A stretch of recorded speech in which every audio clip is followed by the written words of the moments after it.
আমাদের শ্রী শ্রী মা সারদা দেবী একজন সাধারণ গৃহবধূ, কিন্তু ভক্তরা বলেন তিনি নাকি ভবিষ্যৎ দেখতেন। যা ঘটবে তা আগেই বলে দিতেন। তাহলে প্রশ্ন হলো, এটা কি সত্যি নাকি ভক্তদের বানানো গল্প? আমরা যখন ভবিষ্যৎ দেখা বলি, অনেকেই ভয় পেয়ে যান, কেউ আবার হাসেন।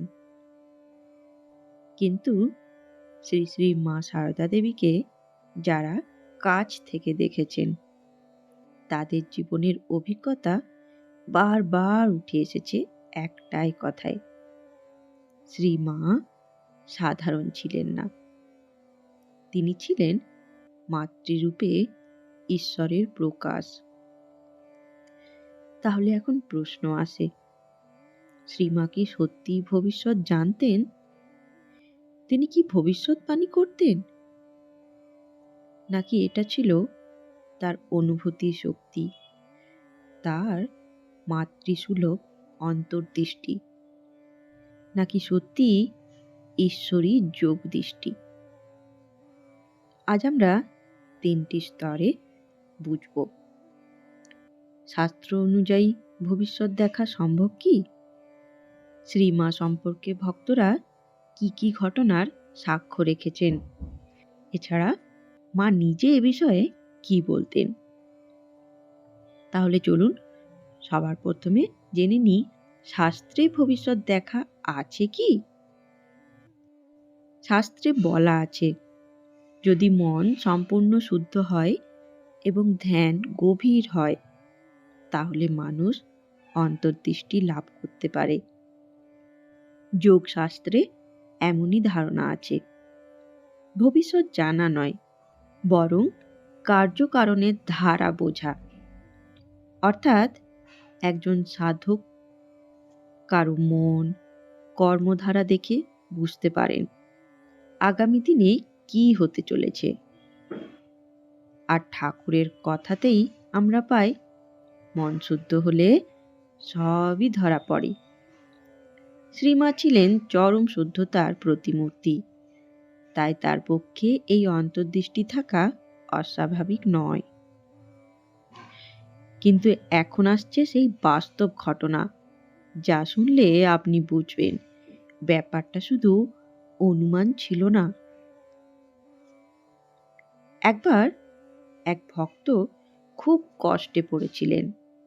তিনি শ্রীমার কাছে এসে আশীর্বাদ নিতেন। শ্রীমা তাকে দেখে মৃদু হেসে বললেন, চিন্তা করিস না, যে ভয় পাচ্ছিস সেটা হবে না।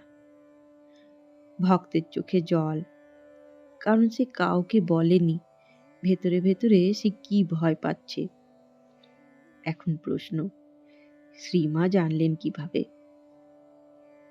অনেকে বলবেন, মা তো মাই, মায়ের চোখে সন্তানের মন ধরা পড়ে। কিন্তু ভক্তরা বলেন, এটা শুধু অনুভূতি নয়, এটা ছিল অলৌকিক অন্তর্দৃষ্টি।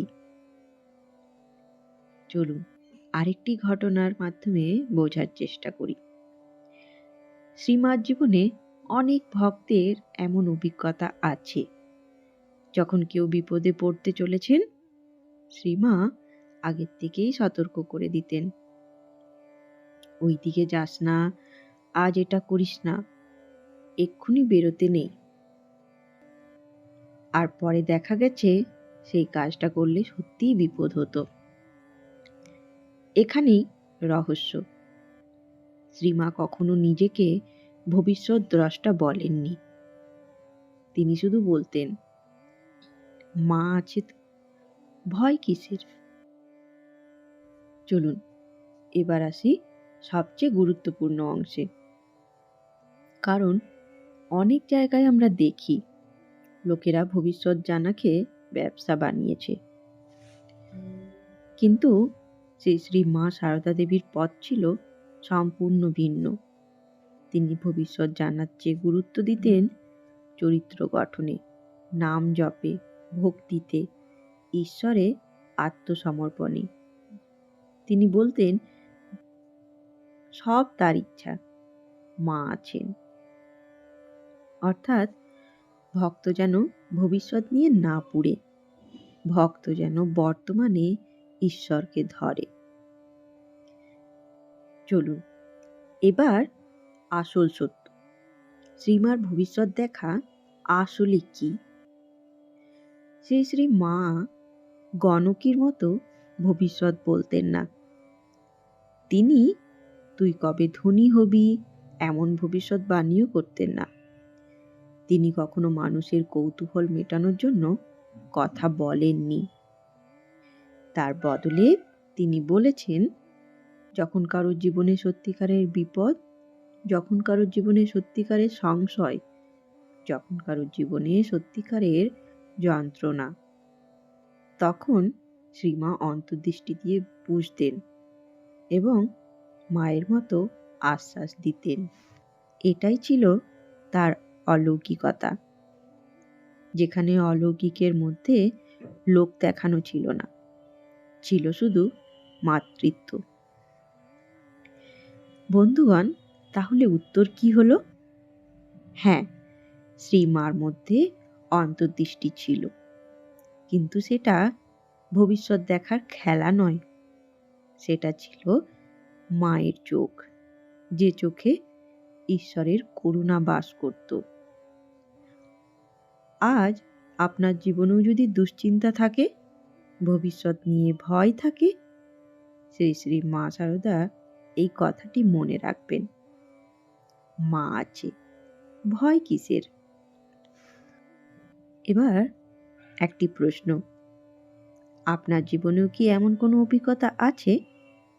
আপনি কি কখনো অনুভব করেছেন শ্রীমা শারদা আপনাকে বিপদ থেকে বাঁচিয়েছেন?